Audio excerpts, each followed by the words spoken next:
Dzień dobry Państwu. Jak widzicie, jak zwykle noc, ciemno i trochę człowiek zmęczony, ale to nic, bo mam dla Was małą niespodziankę. Kolejny smart zamek tej firmy, która mi się nawet bardzo podoba, bo ich rozwiązania się sprawdzają. Zapraszam na odcinek.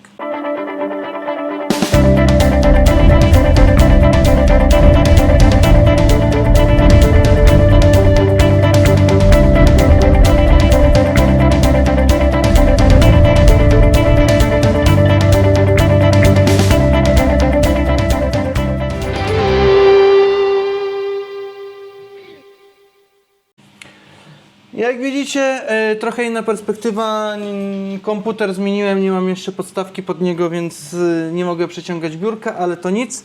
Dzisiaj powiemy sobie o tym i na pewno powinniście, jeśli oglądacie mój kanał, kojarzyć ten kolorek i tą markę. Są to zamki, które testuję już od jakiegoś czasu i z tego, co mam w kotłowni, jestem bardzo zadowolony. To jest zamek na odcisk palca, który pozwala mi się dostać do kotłowni, kiedy nie chciał, bo skanuje palucha i działa. Tak? Zamek jest pod tym względem bardzo fajny, bo na baterii wytrzymał mi niemal rok. To Wam też pokazywałem. I on działa, tak? Ja wiem, że tam parę osób miało do tego zarzuty, że może go można złamać i wszystko. Tak naprawdę jak się ktoś chce włamać do domu, to nie wejdzie Ci drzwiami, tylko wejdzie Ci innym otworem w domu. Dzisiaj porozmawiamy sobie o tym zamku. Oczywiście mam do niego też bramkę zamontowaną, musiałbym ją przynieść, to poczekajcie, zaraz ją przyniosę, też Wam o niej powiem. Dobra, mam tą bramkę, zdemontowałem ją z drzwi. Co jest fajnego w tej bramce? Bo oczywiście ten układ, taki zameczek nie ma dostępu do internetu, jak większość porządnych bramek, porządnych zamków potrzebuje bramkę. Dlaczego mówię porządnych zamków? Ponieważ zamek, który ma w sobie wbudowane Wi-Fi, będzie Wam bardzo krótko działał na baterii. Wi-Fi jest bardzo energożerne i niestety te zamki bardzo krótko trzymają na baterii. Natomiast jeśli macie bramkę, która komunikuje się z zamkiem po radiu bądź po bluetoothie, to jest to znacznie mniej energożerne i w tym momencie te zamki wytrzymują długo na baterii. Czyli taka brameczka pozwala Wam nie tylko połączyć taki zamek, całą serię zamków z internetem i mieć do tego dostęp przez internet, ale również pozwala Wam za pomocą tych dwóch kabelków, które tutaj widzicie, że musiałem wyrwać z urządzenia, otwierać elementy bramowe, czyli powiedzmy takie coś montujecie sobie i to nie musi być po kabelku, może być po Wi-Fi łączone, tylko trzeba zasilać dać i co jest ważne, jest USB-C wreszcie w urządzeniach. Montujecie sobie to na bramie wjazdowej do garażu, to podpinacie sobie pod złącza PP w bramie wjazdowej i to Wam służy jako dostęp do bramy wjazdowej do garażu, natomiast to łączy się bezprzewodowo z takim rodzajem zamka i wtedy macie dwa urządzenia, czyli otwierane bramę wjazdową plus zamek do drzwi za pomocą jednej brameczki i za pomocą jednej aplikacji. Więc to jest super pomysł, że bramka nie jest tylko bramką jak w przypadku innych zamków, gdzie zazwyczaj możemy tylko podłączyć pod nią urządzenia. Tutaj macie możliwość jeszcze sterowania jakimś innym urządzeniem. To jest super rozwiązanie, to mi się bardzo podoba. O tej brameczce mieliście też już filmik, więc jak coś to zapraszam do nadrobienia. Ale przechodzimy sobie do tego, co tutaj dostałem. Zaraz Wam troszeczkę zmienię kąt kamery, natomiast na razie opowiemy Wam, co tu jest w środku. Dobra. Nie jest to, z tego co wiem, nowy produkt, natomiast wysłali mi go do testów, żeby go przetestować, czy to fajnie działa. Otwieranie jak zwykle jednorazowe. Boże. Dobrze zapakowane. Niby jest tutaj, żeby ponadrywać, ale... O, udało się, dobra. Zameczek, zaraz Wam pokażę, co jest w środku. Tu dalej się już ładnie otwiera. Instrukcja obsługi, którą jest napisane, jak to się programuje, jak się włącza dźwięki, jak się wyłącza dźwięki, jak włożyć baterię, jak to zamontować w zamku. Tak jest pokazane, jak to zamontować w zamku. Jest pokazane, jak to doprogramować do bramki. I zamek, tada. Zamek wygląda tak samo jak ten, który mam w kotłowni, z tym, że tutaj jest zamek szyfrowy. Co może być fajniejszego w takim zamku szyfrowym? Bo jeśli on działa tak samo dobrze jak ten w kotłowni, to nie będę miał do niego żadnych zarzutów. Ten w kotłowni ma jedną wadę. Ale to jest naturalna wada zamków, które są zamkami biometrycznymi. Zamek biometryczny działa Wam na odcisk palca. Tak samo jak w telefonie, nie wiem gdzie ja telefon rzuciłem. w telefonie działa Wam na odcisk palca, jak Wam działa, nie wiem, w sejfie, w dostępie do jakichś innych urządzeń działa Wam na odcisk palca, czyli ten palec musi być dobrej jakości, kondycji.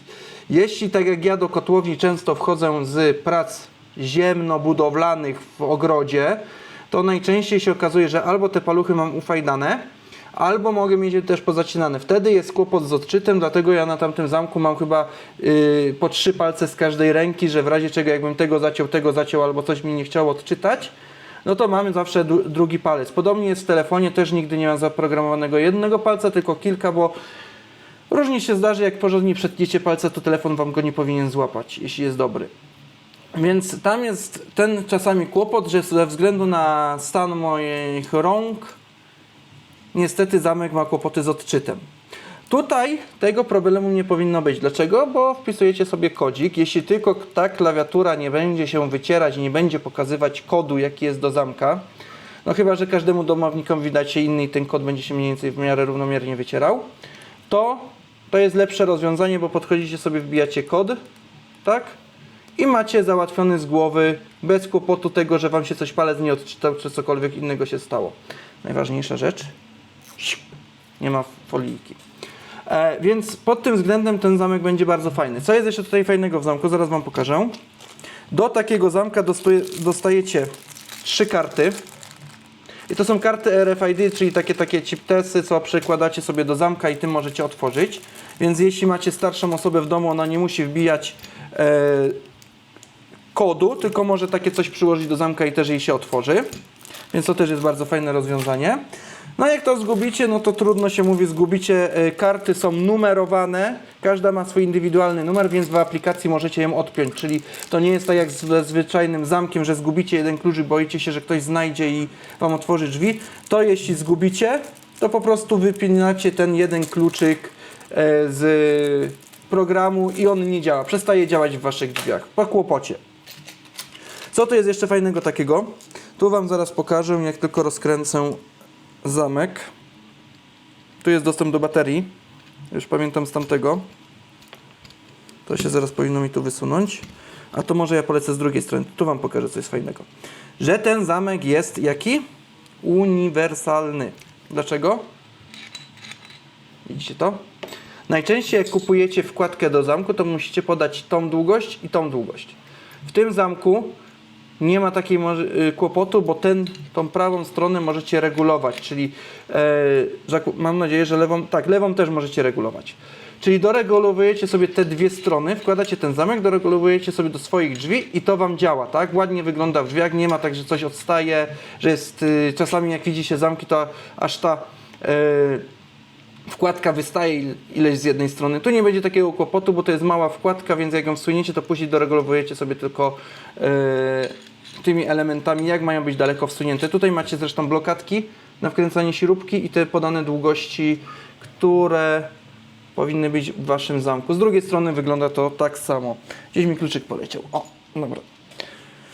Czyli tak, i jak wkładacie ten zamek? Wkładacie go od tej strony, czyli zdejmujecie to pokrętło, wkładacie zamek tak, żeby Wam zaczął chodzić, tak, otwierać drzwi i tu później wkręcacie tą standardową śrubkę. Ja Wam to pokażę, tylko jak będzie jaśniej.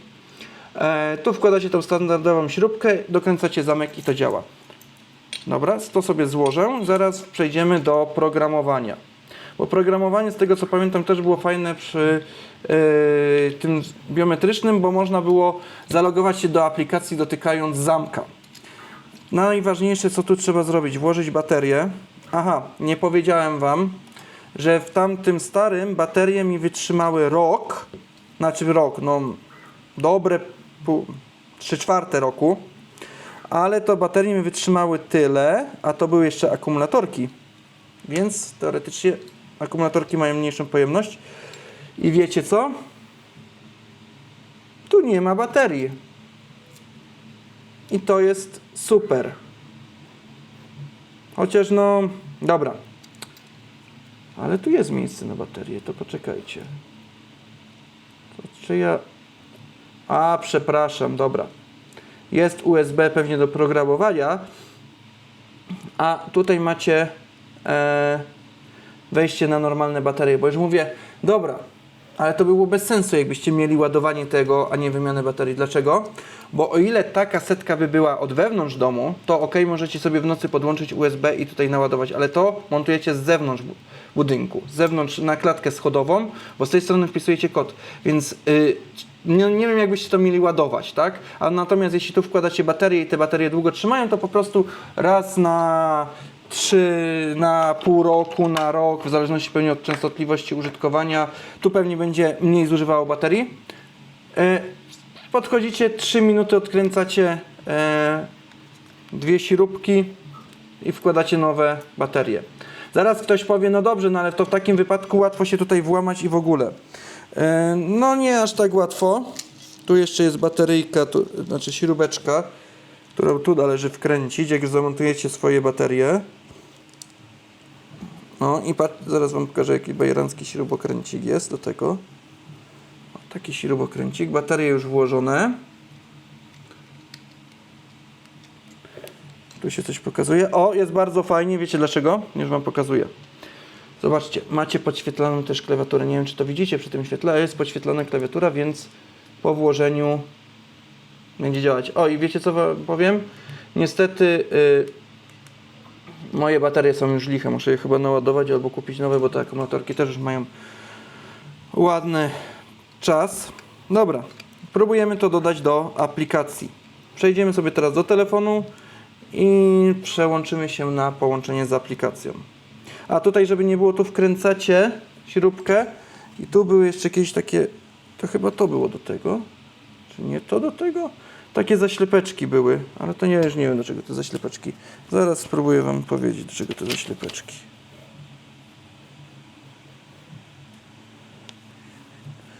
Tu nie widzę, dokręcamy, tak, tu jestem na tym punkcie. Wkręcamy. Aha, te zaślepeczki będą do elementów, już wam pokażę, jak to wykręcę. Zaślepeczki są, o, no złaś. Według tego zaślepeczki wchodzą tutaj. Tutaj, do tego elementu, bo to jest element, który odpowiada nam właśnie za... Jak to poluzujecie, to będziecie mogli ruszać tym. O, to się zaczyna ruszać, jak to luzujecie. Więc tutaj jest i wkładacie taką zieloną zaślepkę i jest po kłopocie, tak? To jest uszczelniająca zaślepka tutaj do tego.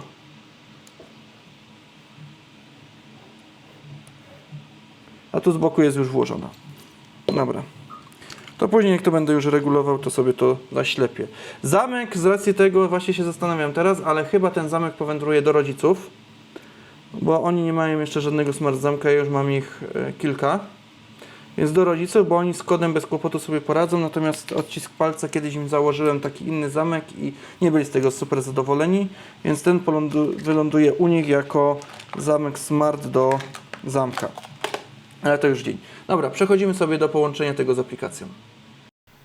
Przejdźmy sobie teraz do aplikacji. Co fajne, żeby się zalogować, wystarczy wasz numer telefonu i jeśli jesteście w systemie, to wyślę wam SMS-a z kodem PIN, czyli nie musicie pamiętać swojego hasła. Bardzo fajne rozwiązanie.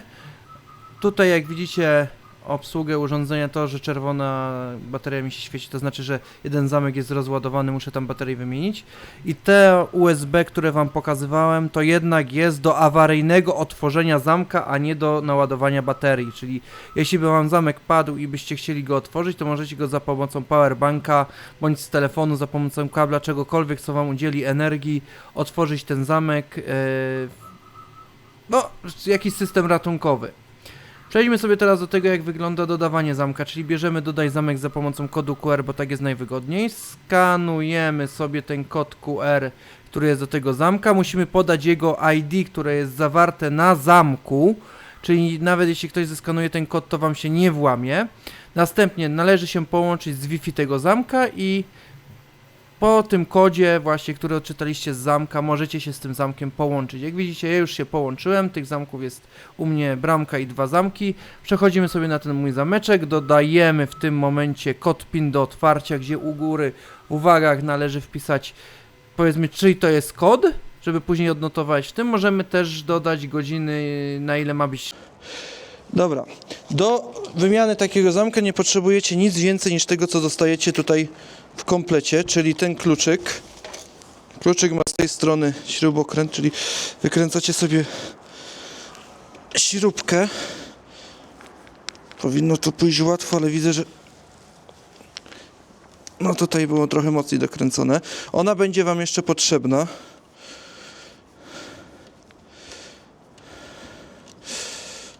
Powiem wam, że jest idealna pogoda na to, żeby robić przy otwartych drzwiach, no ale co zrobić? Dobra, wykręcacie, ona będzie potrzebna. Tutaj musicie tak zrobić, żeby wam ta zapadka wyszła. O! I teraz dopasowujecie sobie tą zapadkę do tego, a bardziej w tą stronę ją sobie dopasowujecie, czyli to trzeba na równo i tu trzeba to wysunąć na tyle, żeby było dobrze. I z tej strony tak samo. Zaczniemy sobie od tej strony, bo jak widzicie jest troszeczkę za krótki, czyli muszę tutaj odkręcić śrubkę i to przedłużyć.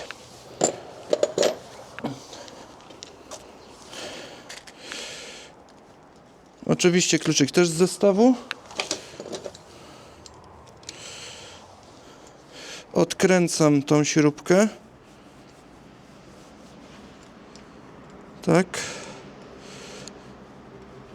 Odkładam na miejsce, żeby nie zgubić. Wyciągam i teraz tu będę odkręcał. Kluczyk poluzowuję, aż mi zacznie to działać. Jeszcze troszkę. Jeszcze troszkę. O, już. I teraz dopasuję do tamtego. Na stole, bo będzie mi wygodniej. Dokładam jedno do drugiego i tak, żeby to było równo. Już zaraz dopasuję i to wam pokażę.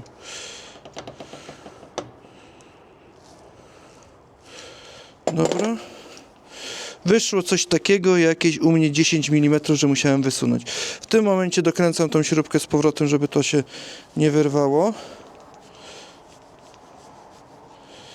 Dokręcone i pamiętacie o tej zielonej uszczelce? O tej zielonej uszczelce, którą wam pokazywałem? Tak, i ją tutaj wkładamy.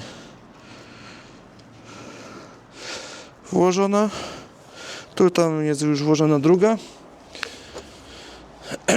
Zasuwamy.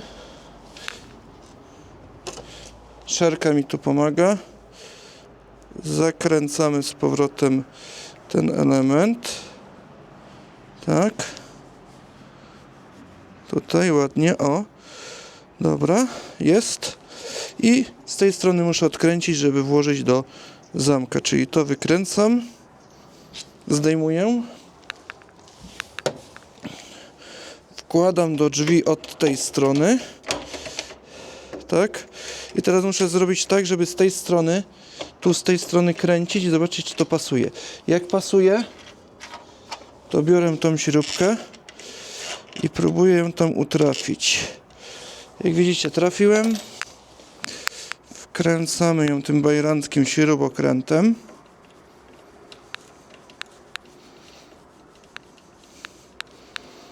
O, dzieci nie chcą iść do przedszkola i żłobka. Dobra. Widzicie, że działa, tak? Bo tu ten, czyli mi to działa. Z tej strony wystarczy, że założę teraz gałkę. Proszę bardzo. Tylko gałkę zakładamy z tej strony, bo tu są ząbki do tego. I wkręcamy. Co najfajniejsze, możecie to sobie w miarę tak wyregulować, że ta gałka nie będzie wam, jak u niektórych, odstawać od tego. I zobaczcie. Z tej strony ja to może nawet jeszcze trochę poluzuję, żeby nie rysowała zamka. Na następny ząbek damy. O. Delikatna przerwa od tego, żeby tutaj nie rysowało oprawki i już mamy. Proszę bardzo, drzwi działają z tamtej strony. Przechodzimy do testu kodowego. Tak. Kod jest testowy. I tak, co najważniejsze, jak klikacie, tu wam pokażę, to musicie najpierw jakikolwiek klawisz kliknąć, żeby zamek się uruchomił. Potem wbijacie kod. Tak. No zaraz wbiję kod. Na moment odsłaniamy. Moment, źle wbiłem, bo za szybko. Czyli tak, klikamy sobie paluchem na jakimkolwiek przycisk. Potem wpisujemy kod 6-cyfrowy i zobaczcie. Już mogę drzwi otwierać tym. Działa i już się rozblokowało. W tym momencie mogę kręcić. Cały montaż. Zajęło mi to z waszym filmem, widzę, dokładnie 5 minut, więc to jest nic. Dobra, wracamy do podsumowania.